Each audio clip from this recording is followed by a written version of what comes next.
co-host this morning. He is a former delegate, 26 years, not concurrently. Deputy Revenue Secretary, served in the U.S. Army in Vietnam, Mr. John Doyle. Good morning, Rob, and everybody else here and elsewhere. Also, Mr. Bill Kearns, U.S. Marine Corps veteran and synonymous with the Berkeley County Health Department. Good morning. Hey, it's great to be here. And, normally on the show, it's a tradition for people to bring cupcakes or donuts, baked goods, tasty food. Never usually when I'm here. Not that I would need it anyway. But, our next guest brought a flashback for me from not only boot camp, but also when I was in 29 Palms and living in the field for 6 weeks. He brought us, John and I, MREs. It says meal on it. That's how you know it's good. Well, that's the M part of MREs. Just what I always wanted. So you need to drink a gallon of water when you try to hydrate some of these things that are in these packages. But I so appreciate that gift this morning. Now, Bill, as I understand it, 29 Palms, which sounds like a lovely vacation resort. We call that 29 Stumps. It's misnamed, isn't it? Yeah. It's not bad if you're stationed there in the barracks, but when you're living in the field for 6 weeks, that you get one shower a week, and then the rest of the days is in your chrome dome. We call them our helmets, and living there in a tent for 6 weeks. Is that desert country right there? Close. They do have some wooded areas. So I was stationed in Yuma, Arizona, which it's not the end of the world, but you can see it from there. Mm-hmm. But good movie though. 310 to Yuma. The edge. Yeah. But yeah, 29 Palms is a different kind of place to be. It's not the end of the world, but you can see it from there. Exactly. Our guests in this segment are the Stevens. Steve Allen, good to see you, sir. Great to be here with you all. Jefferson County Homeland Security. And Steve Rivera. Good morning, Steve. Good to see you. Great to be here as well. Thank you for having us. And big thanks to you guys after the storm that took the roof off the apartment complex in Charlestown, setting us up with some expertise on what was going on the ground there and a recap of what happened. Mr. Rivera, thank you kindly for doing that for us. You're more than welcome. I understand you have some pictures and other shots from the damage there, right? Yeah, so last week there was a severe storm that came through Jefferson County, and it hit particularly hard in Ranston and Charlestown area. Our 911 center received numerous calls. We had 6 power lines down. There were 5 trees down, and at the peak there were over 1,500 power outages. And one call in particular, which you're seeing on the screen, is the Charles Towers apartment building. And the severe storm, the high winds tore off part of the roof, and then as a result of that, the building had to be evacuated. So that prompted the opening of an emergency shelter. There were about 90 residents in the apartment building, so we had to evacuate them, provide sheltering, which was provided at the Ranston Civic Center. And it was just an incredible community effort. When we saw so many people step up, help out. And again, it's just big kudos to all the community partners who stepped in. The transportation from the Civic Center to the shelter was provided by the Jefferson County Board of Education. They were busing people over, and again, we just saw an incredible community effort. Has the roof been repaired yet? So last update we got is they are putting on a temporary roof, and once that is put up, they will begin moving residents back in. They're looking like midweek this week, so we hopefully can get updates soon on that. But again, they're working on that. And those folks are still in the Ranston Civic Center? No. Oh, okay. No, they've been transferred to 2 or 3 hotels or Wonderful. motels. Wonderful. Motel 6, both in Berkeley County and the one in Jefferson County off of Route 340. And it seemed to me there was another motel that they were using, but I don't recall which one. Yeah. That's great. Yeah, but you could get that information from the city of Charlestown or from the American Red Cross. And Steve Allen, we have the shot of the Civic Center right now, the setup there, the cots.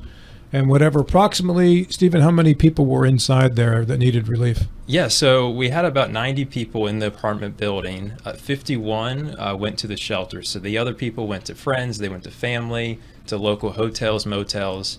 So in the shelter, we had about 51. I believe the next day it went to 52. So 51 people took shelter in the Ranston Civic Center.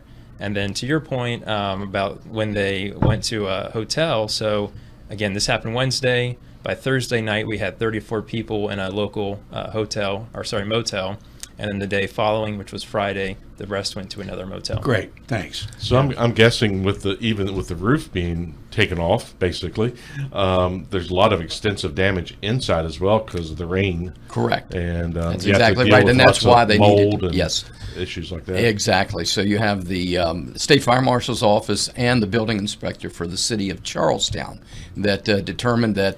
And initially, when I got the call from the Red Cross saying we need to shelter, and the number that they had was 29, 19 on the 5th floor, the top floor, and the 4th floor, the next one down, where they had water in there. However, as the inspector and the fire marshal, the inspector, had both got together, and we can't do that because water is going to continue coming in with the storms and we had an additional storm later on that evening, so you had more water coming in. So they just evacuated everybody out, and when Stephen was talking about the transfer, there was a real smooth transfer of the residents by the Board of Education because they have handicapped school buses, and we had many in the building that either were wheelchair or some of them with the electric scooters. So you have that ability to transfer. And later on,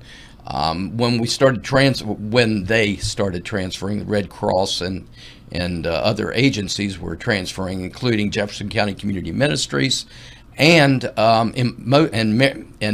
very important to us was the Eastern Panhandle Transit Authority. EPTA, Elaine Bartleson. Pan-Tran. Right. There you go. Yeah, that's the old. That's the very definition of being a cranky old man, right there. You're darn right. I am not giving that name up. And I was proud to be employed by Pan-Tran when I originally retired from Berkeley County Emergency Management. I went to work for Pan-Tran for a while, transferring patients from their homes to doctors' offices and so forth. So I had I won't say upper hand, but I had the inside scoop as far as getting in contact with Elaine Bartleson. She right away said, okay, we can set this up. We can transfer in. And the next day, of course, when we were talking about Thursday, and I think even into Friday, we had scheduled. However, Friday they started transferring to motels. But one thing, and you had the picture of the shelter, the Civic Center doesn't have shower facilities. They have good bathrooms, but no shower facilities. So we had to, once again, we involved Parks and Recreation. The representative from the Jefferson County Community Ministries worked with Parks and Rec. They had showers. So Eastern Panhandle Transit Authority, Pan-Tran. I saw John ready to do that. Oh, yeah. Actually transferred people 6 at a time to San Michael's Park to take their showers, and then brought them back in that rotation. You had 6 going in each direction. So they take 6 over, come back at the next 6. Those 6 are taking showers while the next one. So it was a well coordinated, smooth operation. And once again, as Stephen said, by our entire community. So, Steve, when you were in charge in Berkeley County with Homeland Security, you regularly had LEPC meetings in which you did drills just to prepare for moments like this so that everybody knew what to do when it was actual reality. And I assume you do the same thing in Jefferson County now. But what time did this storm hit, Stephen Rivera? And then take me through activating everybody that needed to know about it and then act on it to take care of all the things that needed to be coordinated.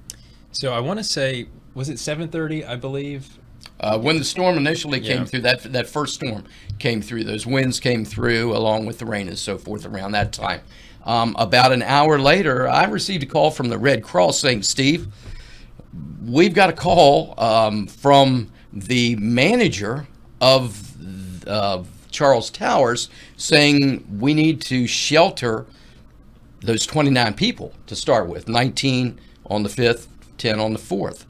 And I said, well, I've looked over our CAD, our community, our computer aided dispatch, because when anything like that goes on, our office is monitoring what's going on. We've got our ears to the scanners listening to what's going on our radio system, as well as we have the ability to monitor the CAD system to know what calls are coming in. We know that there's an automobile accident here, or this is going on, and so forth. So we were checking that out, and we saw that, in fact, there was an automatic fire alarm at Charles Towers, but nothing really that said the roof had blown off or anything like that. So, we hadn't checked that. So, or we did not drill down into the CAD to find that. But later on, then we found it. However, when he mentioned that, when Jesse Hott from the American Red Cross, who covers this entire region, including Washington County, Maryland, and Frederick County, Virginia, the Red Cross covers a large area,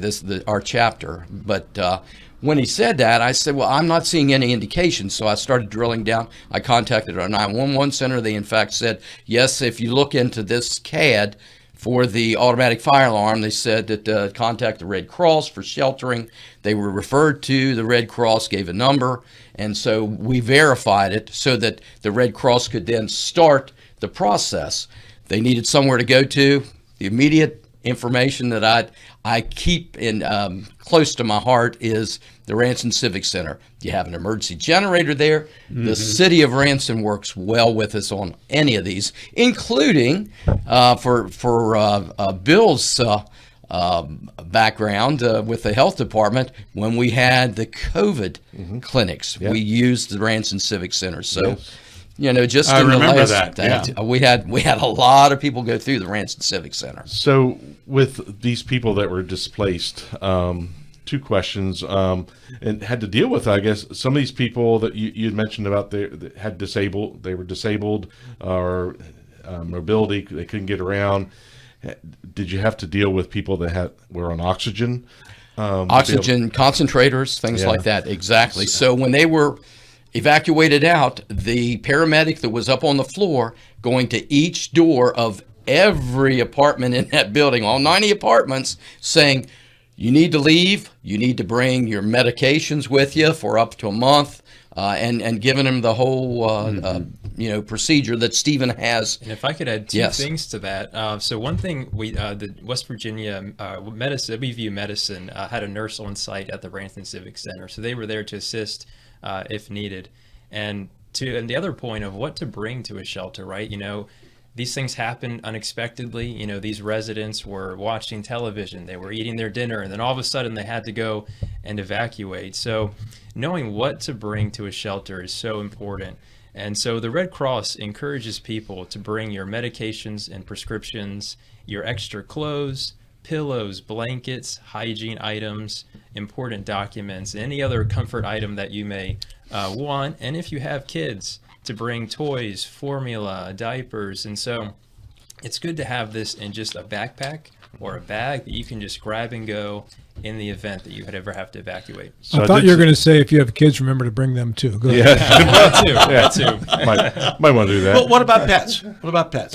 That was going to be my question. Did any I'm of these sorry. things- No, that's okay, John. We're in sync here. Oh, my word. So, yeah. I'm in sync with the Marines. So, did any of the residents got displaced? Did they have cats?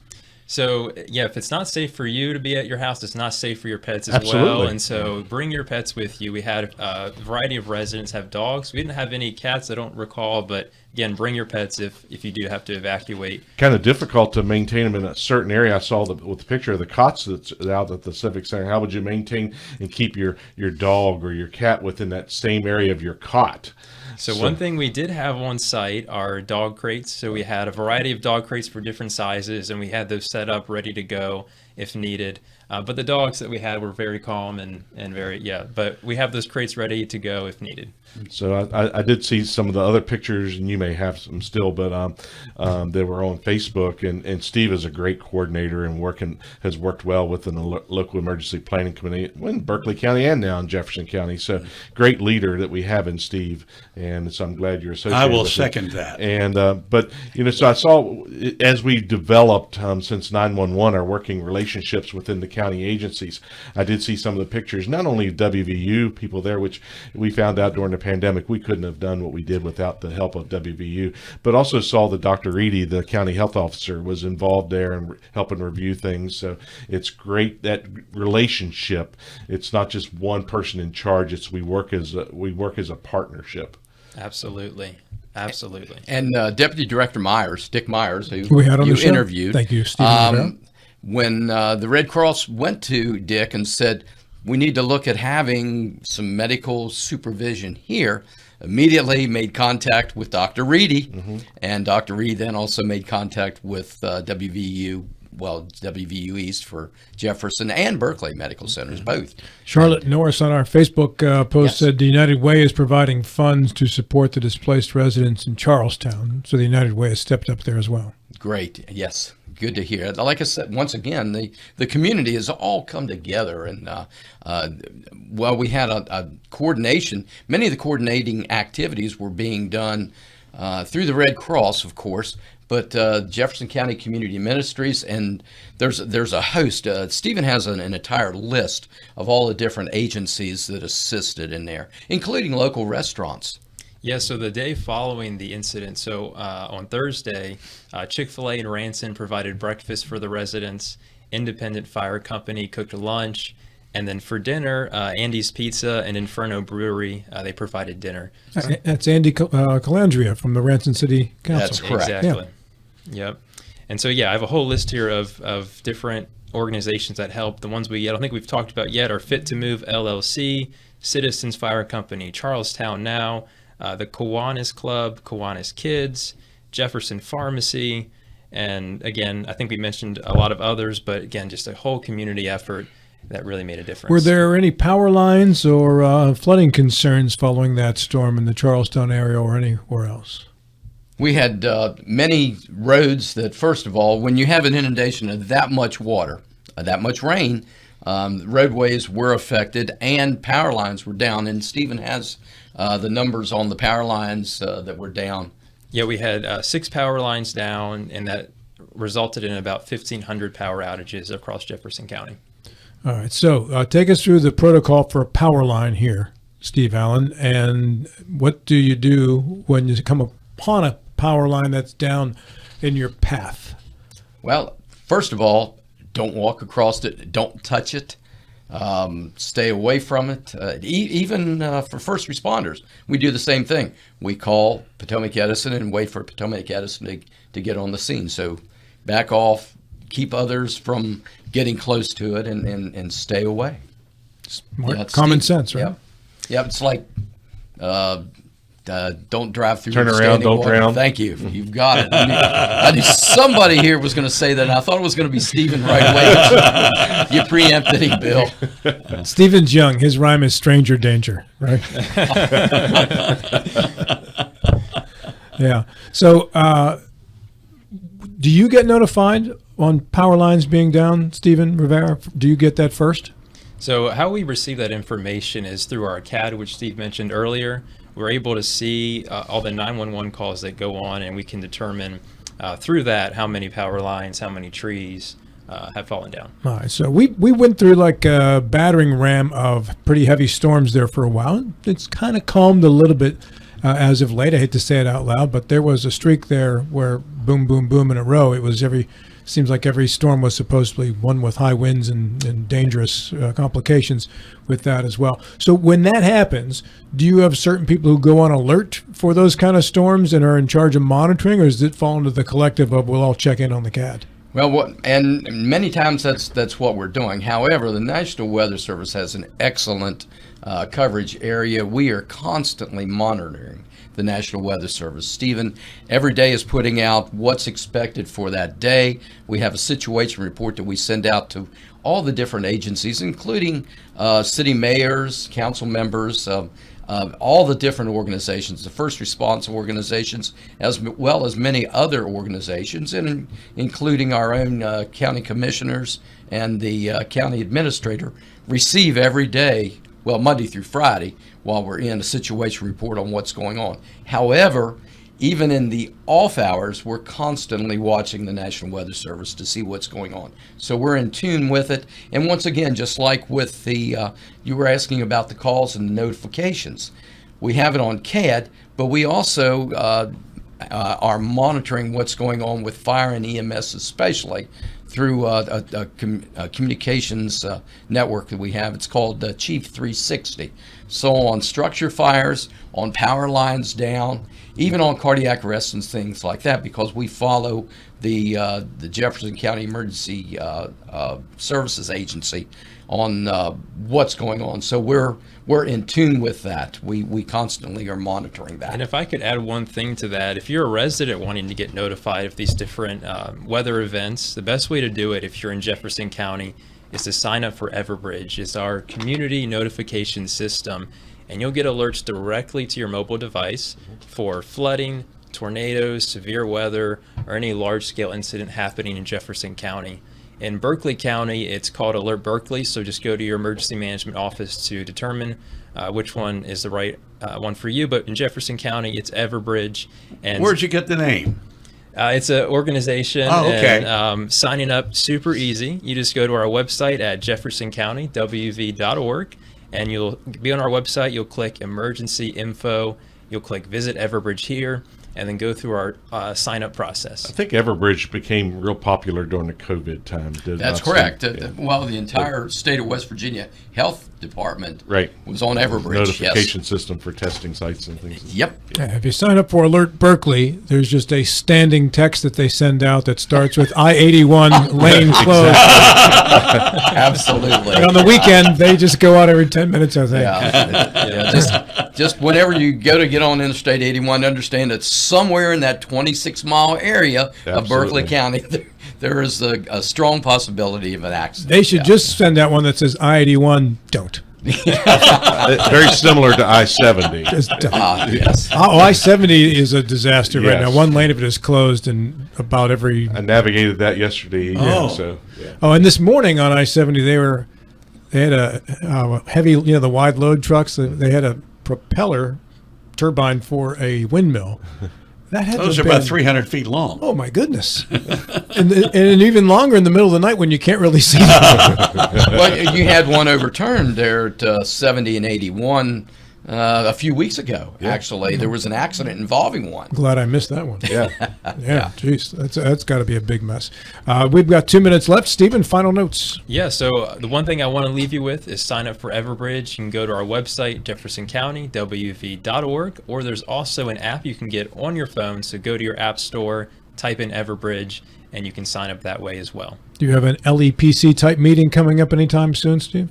Our next meeting, actually, we had to change it from the third Wednesday. We normally have it the third Wednesday of every other month, and there will be one in August. However, that week is Fair Week, Jefferson County Fair.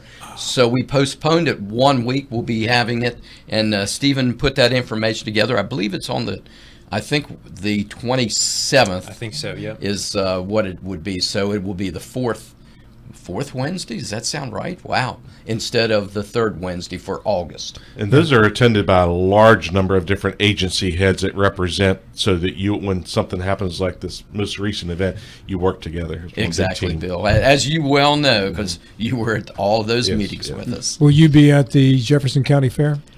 Absolutely. We will be there. We'll actually set up on the Friday before, and we'll be there for that Sunday all the way through the next Saturday. He's always there. Every day, yeah. Yeah. The Democrat booth is not right beside of us like it has been in previous years. They so. kicked us out of the building.